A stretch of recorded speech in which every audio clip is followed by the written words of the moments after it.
বৰ্ণালী, অহা মাহৰ 15 তাৰিখে মোৰ বিয়া। তই কিন্তু মোৰ বিয়াত ৰাতি থকাকে যাব লাগিব।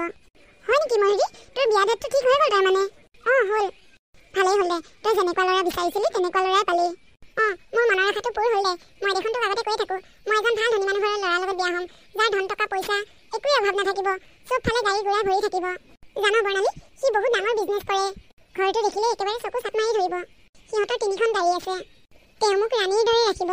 আৰু তোক মই কিমান কৈ আছিলোঁ, সেই চাউচিঘা বিকহুটোক তই ভাল নাপাবি অ'। তই তাৰ লগত বিয়া হৈ কি সুখ পাবি কচোন? ধন টকা পইচা নাথাকিলে আজিকালি একো নাই। বিয়াৰ পিছতহে গম পাবি যে মৰম ভাল পাই এখন সংসাৰ চলাই নিব নোৱাৰে। জীৱনটো সুন্দৰভাৱে চলাই নিবলৈ হ'লে ধন টকা পইচাৰ বহুত প্ৰয়োজন। দে হ'ব দে, সেইবোৰ কথা এতিয়া কৈ কি পাবি? মোৰ বিয়াই ঠিক হ'ল। তোৰ বিয়াৰ এমাহৰ পিছতে মোৰো বিয়া। দে হ'ব দে, যেনেকৈ থাক থাকিবি। তোৰ লাইফ তোৰ কথা। মোৰ বিয়ালৈ কিন্তু নহাকে নাথাকিবি। বিয়াৰ আগদিনাই আহিব লাগিব ৰাতি থকাকে। হ'ব দে অ', তোৰ বিয়া আৰু মই নোযোৱাকৈ থাকিম নে? মোৰ বিয়াতো কিন্তু তই আহিব লাগিব। হ'ব আহিম বাৰু। ময়ূৰী, ব'ল যাওঁ, সন্ধিয়া হৈছেই। ঘৰত আকৌ চিন্তা কৰি থাকিব নহয় মাহঁতে। ব'ল। বৰ্ণালীৰ বিয়াৰ এবছৰৰ পিছৰ কথা। চব্জি লৈ লওক, চব্জি। আহক বাইদেউ, চব্জি লওক। বৰ্ণালী তই? ময়ূৰী, মই বহুত দিনৰ মূৰত দেখা পালোঁ ময়ূৰী। ময়ো তোক বহুত দিনৰ মূৰত লগ পাইছোঁ। কিন্তু তই এই চব্জিৰ দোকানত কি কৰিছ? এইখন মোৰেই দোকান ময়ূৰী। মানুহজনে বেটেৰী ৰিক্সা চলাই যিখিনি পইচা পায় সেইখিনি পইচাৰে চলিবলৈ বহুত দিগদাৰ হয়। সেইকাৰণে মই ভাবিলোঁ মই যদি কিবা এটা কৰোঁ তেখেতৰ অকণমান সহায় হ'ব। এই শাক পাচলিৰ দোকানখনকে ইয়াতে দিলোঁ। মই তোক আগতেই কৈছিলোঁ সেই ল'ৰাটোলৈ বিয়া নহ'বি অ'। মৰম ভাল পাই সংসাৰ চলাব নোৱাৰে। তোক মই আগতে কিমান ক'লোঁ, তই মোৰ কথা কেতিয়াও নুশুনিলি। এতিয়া মোকেই চাচোন, ধনী মানুহৰ ঘৰত বিয়া হোৱাৰ কাৰণে য'লৈ মন যায় তলৈকে যাব পাৰোঁ, যি মন যায় তাকেই ল'ব পাৰোঁ, যি খাবলৈ মন যায় তাকেই খাব পাৰোঁ। তই এতিয়া নিজে কষ্ট কৰি খাবলগীয়া হৈছে। কিমান কষ্টত জীৱন পাৰ কৰিছ চাচোন।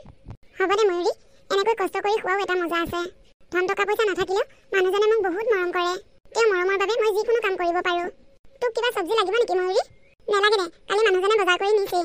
আৰু আমাৰ ঘৰত মাইকী মানুহে শাক চব্জিৰ বজাৰ নকৰে। মানুহজনে মোক গালি পাৰিব বজাৰ নিয়া দেখিলে। হ'ব দে, নেলাগে নহ'লে নিবলৈ। বৰ্ণালী, তই এইখিনিতে দোকান দি থাক যেতিয়া, আমাৰ ঘৰলৈ এদিন যাবিচোন। এই চাৰিআলিটো পাৰ হৈ দুঘৰমান মানুহ পাৰ হ'লেই আমাৰ ঘৰ। কাকো সুধিবই নালাগে, ডাঙৰ বিল্ডিংটো দেখিবি যে সেই বিল্ডিংটোৱে আমাৰ। আমাৰ ওচৰত আৰু বিল্ডিং নায়েই, এটাই আমাৰটোৱে। হ'ব দে, মই বাৰু টাইম পালে এপাক যাম। তোৰ লগত ধেৰ কথা পাতিবলগীয়া আছে। আহিবি। মই যাওঁ হা এতিয়া। যা।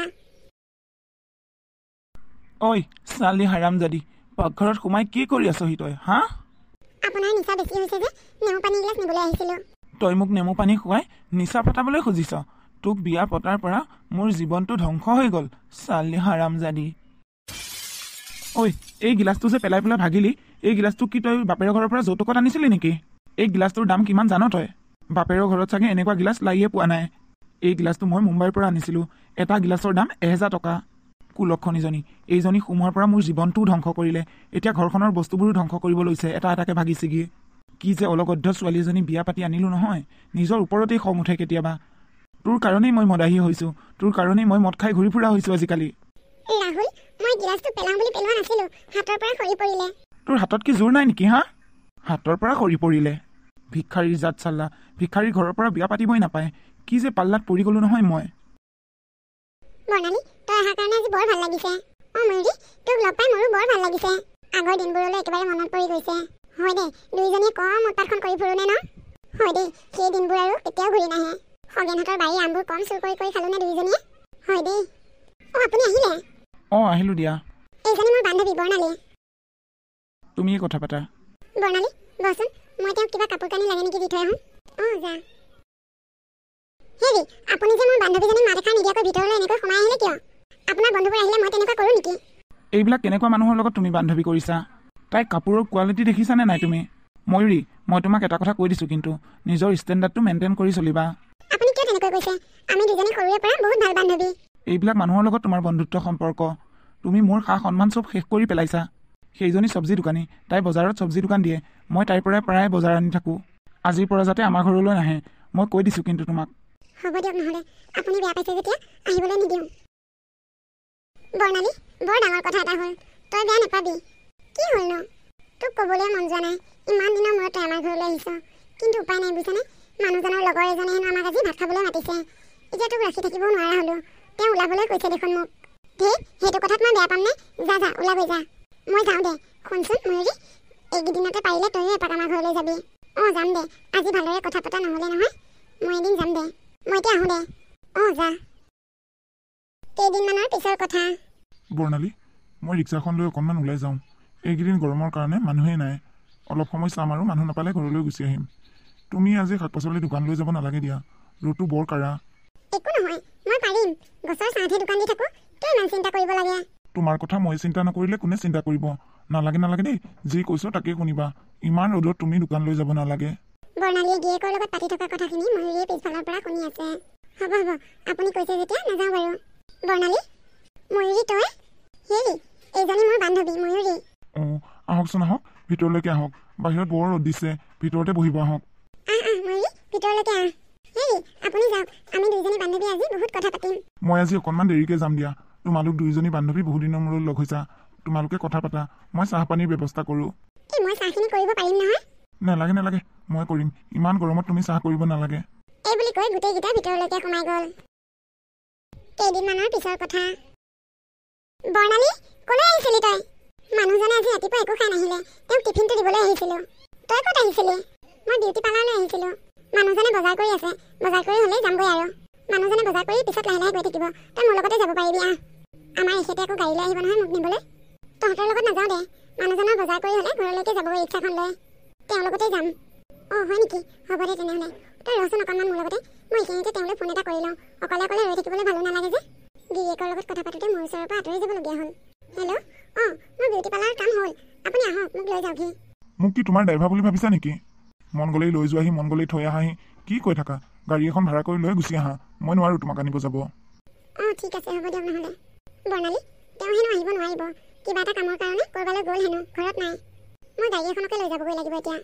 তই নহ'লে আমাৰ লগতে যাব পাৰিবি, আমি তহঁতৰ সেইফালে দিয়ে যাম। নালাগে দে, তহঁতলৈ ৰৈ থাকিলে আকৌ দেৰি হ'ব। নহয় যে দেৰি, তেখেত আহিছেই। তোৰ মানুহজনে আকৌ বেয়া পাব নেকি মই গ'লে? ঠিক, তই যে কি কথাবোৰ ক, কিয় বেয়া পাব আকৌ? ব'ল ব'ল। ময়ূৰী, তোমাক ৰিক্সাৰ পৰা নামা যেন পালোঁ দেখোন। অঁ, সিদিনাখন যে আহিছিল মোৰ লগৰ ছোৱালীজনী, তাই গিয়েকে বেটাৰী ৰিক্সা চলায়। গাড়ী এখন বুক কৰিব ওলাওঁতে তাই মোক দেখা পালে। তাই মোক সিহঁতৰ গাড়ীতে আহিবলৈ কোৱাৰ বাবে মই আৰু গাড়ী চাড়ী ঠিক নকৰিলোঁ, সিহঁতৰ ৰিক্সাখনতে আহিলোঁ। গাড়ী এখন বুক কৰি আহিব নোৱাৰিলা? বেটেৰী ৰিক্সাত উঠি আহিছা, মোৰ মান সন্মান গোটেই চেছ কৰি পেলালা। যোৱা, তুমি মোৰ ঘৰ নোসোমাবা, ঘৰৰ পৰা ওলাই যোৱা। বহুত সহ্য কৰিলোঁ, এই দুখীয়া মানুহবোৰৰ লগত ৰিলেশ্যন কৰিবই নালাগে আচলতে। যোৱা, ঘৰৰ পৰা ওলাই যোৱা। হেৰি, আপুনি মোক কেনেকৈ ঘৰৰ পৰা উলিয়াই পঠিয়ালে? মই বাৰু ক'লৈকে যামগৈ এতিয়া? য'তেই যাওঁ ত'তেই যা, মুঠতে মোৰ ঘৰ সোমাব নোৱাৰিবি। তোক বিয়া পতাটোৱে মোৰ ভুল হ'ল। হেৰি, আজিৰ পৰা মই কেতিয়াও সিহঁতৰ লগ নহওঁ। চুপ, মনে মনে থাক, তোৰ কথা বহুত শুনিলোঁ। ওলা, ঘৰৰ পৰা ওলা। চাবি কিন্তু, যদি ঘৰ সোমাও নহয় তোৰ কথা বেয়া হৈ যাব। মই একো নকৰোঁতেই ঘৰৰ পৰা ওলাই যা ভালে ভালে। এই বুলি কৈ গিয়েকে ময়ূৰীক ঘৰৰ পৰা উলিয়াই দিলে। ময়ূৰীয়ে কান্দি কান্দি ঘৰৰ পৰা ওলাই গ'ল। ভাল ভাগ্য, এইজনীক যে এনেকৈ দম এটা দিওঁতে ঘৰৰ পৰা ওলাই গৈছে। এতিয়াহে মোৰ মনটো শান্তি লাগিছে। ইমান দিনে যে মনটো ইমান অশান্তি হৈ আছিল নহয়। কাইলৈ ডিভ'ৰ্চ পেপাৰ ৰেডি কৰিব লাগিব, এইজনীয়ে চাইন কৰি দিলে মই বাচিলোঁ আৰু। বৰ্ণালীয়ে ৰাতি ভাত পানী খাই শুবলৈ ওলাওঁতে ময়ূৰী পালেহি। ময়ূৰী, তই ইমান ৰাতি? বৰ্ণালী, মই সেইখন ঘৰৰ পৰা একেবাৰে গুচি আহিলোঁ। মোৰ মানুহজনে মোক সেইখন ঘৰৰ পৰা একেবাৰে উলিয়াই পঠিয়ালে। কিন্তু কিয়? এইবোৰ বহুতো কথা। তেওঁ মুঠতে আজি এটা কথাৰ সুবিধা ল'লে। আজি যে তহঁতৰ গাড়ীত উঠি ঘৰৰ পদূলিত নামিছিলোঁ, তেওঁ দেখা পালে। সেইকাৰণেহে তেওঁ বৰ লাজ পালে। মই যে বেটেৰী গাড়ীত উঠি গ'লোঁ, সেইটো এটা লোচা ল'লে। কিন্তু তেওঁ মোৰ লগত বহুত অত্যাচাৰ কৰি থাকে। আজি এই কথাটো বুলিয়ে নহয়, আগতেও তেওঁ মোক সৰু সুৰা কথাত ঢেৰ মাৰপিট কৰে। মোক নিয়াৰ পৰা হেনো তেওঁৰ জীৱনটো ধ্বংস হৈ গ'ল। ময়ূৰী, এটা কথা শুন। আচলতে এইখিনি সময়ত তোক মই এইষাৰ কথা ক'ব নালাগে, তথাপিও কৈছোঁ, জীৱন সংগীজন বাছোঁতে অলপ ভাবি চিন্তি ল'ব লাগে। টকা পইচাই সকলোবোৰ নহয়। তোৰ স্বামীয়ে তোক মৰম কৰে নে নকৰে, তেওঁ তোক সন্মান কৰে নে নকৰে, সেই কথাবোৰ অলপ চালি জাৰি চাব লাগে। টকা পইচা দেখিলে ঘপককৈ বিয়া হ'ম বুলি প্ৰস্তাৱটো দি দিব নালাগে। তই মোক আগতে ক, টকা পইচাই সকলো, কিন্তু আজি গম পালি নহয়, হাতে হাতে প্ৰমাণ, টকা পইচাই সকলো নহয়। মৰম চেনেহে আচল বস্তু। তেওঁ টকা ক্ষমতা থকাৰ বাবে আজি তোক এই ৰাতিখন ঘৰৰ পৰা উলিয়াই পঠিয়াইছে। মোৰ স্বামীয়ে মোক আজিলৈকে গালি এটাই পাৰি পোৱা নাই। হয়, আমাৰ টকা পইচা বহুত অভাৱ, কিন্তু মৰম চেনেহৰ অভাৱ নাই। বৰ্ণালী, তই মোক ক্ষমা কৰি দিবি, মই এইবোৰ কথা বুজিয়ে পোৱা নাছিলোঁ। আগতে মই তোক বহুত কথা শুনাইছিলোঁ তোৰ স্বামী দুখীয়া বুলি, কিন্তু আজি মোৰ গতি কি হ'ল দেখিছ? এই ৰাতিখন মই আজি তোৰ ঘৰলৈ আহিবলগীয়া হ'ল। তই মোক ক্ষমা কৰি দিবি বৰ্ণালী, পাৰিবিনে তই মোক ক্ষমা কৰিবলৈ? ঠিক এজনী, ইয়াত ক্ষমা কৰা প্ৰশ্নই নুঠে, কাৰণ আমি দুইজনী সৰুৰে পৰা বহুত ভাল বান্ধৱী। ইজনী সিজনীৰ বিপদত থিয় হওঁ, গতিকে আজি তোৰ বিপদৰ সময়ত মই আছোঁ তোৰ লগত। এইবোৰ ক্ষমা চেমাৰ কথা একদম কৈ নাথাকিবি। ভাত খাই লহি, এনেকৈ চকু পানী উলিয়াই নাথাকিবি। ভাল হ'ব, আমি বুজাম তাক। বৰ্ণালী, তোৰ দৰে বান্ধৱী থাকিলে মোক আৰু একো নালাগে। মই আৰু সেই মানুহজনলৈ কেতিয়াও উভতি নাযাওঁ। মই তোৰ দৰে কিবা এটা কৰি চলিম। তই যদি শাক পাচলি